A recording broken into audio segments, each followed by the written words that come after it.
For explanation only, we will use low-resolution 2D representations of our method. We start with a simple regular mesh and compute the signed distance to any desired material geometry. This results in an implicitly embedded surface, and all calculations on the mesh are done respecting this geometry. To understand the level set evolution, we zoomed in on the tip of the notch from the previous example. The colors represent the elastic energy density associated with the current displacement, defined on the undeformed reference configuration. For vertices where it exceeds a specific fracture resistance, we evolve the level set function by a speed based on this energy. This automatically moves the interface in the correct direction, as it tries to minimize the energy. Note how bifurcation can occur naturally in our framework. For fragment generation, let's look at a ring that we smash into the ground. As the level set moves forward, more and more material becomes damaged.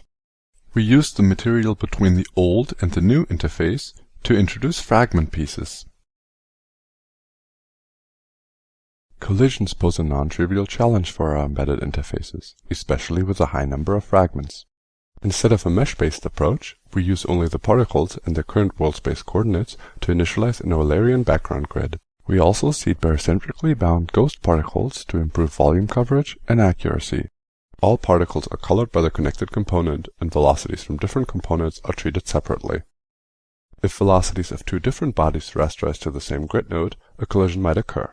We then, if necessary, project out the normal components of the respective velocities to avoid contact. The resulting grid velocities are then interpolated back to the mesh particles using flip.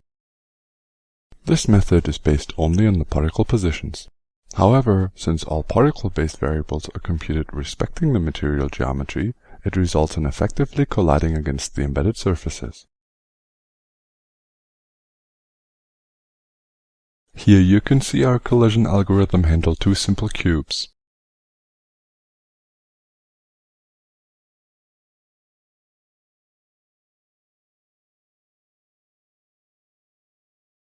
Our algorithm can also handle a high number of colliding embedded surfaces.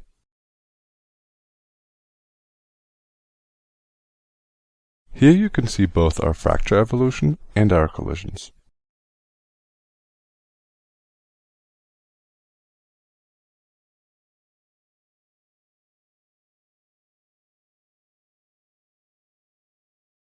We shoot a thin sheet from the side. The bullet speed is as high as 100 meters per second, and the results are slowed down to show the effects.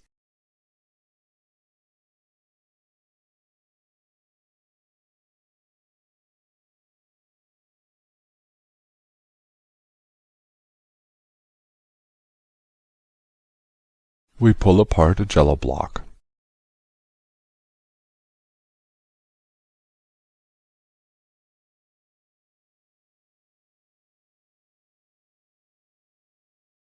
The propagation speed can be controlled through the energy release rate.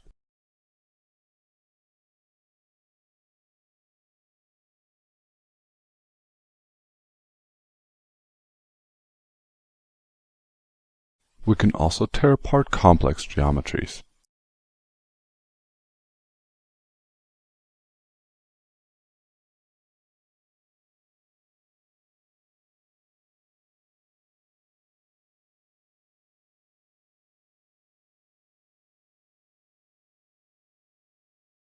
Or hit it with multiple projectiles. As before, the impact happens at 100 meters per second and is shown in slow motion.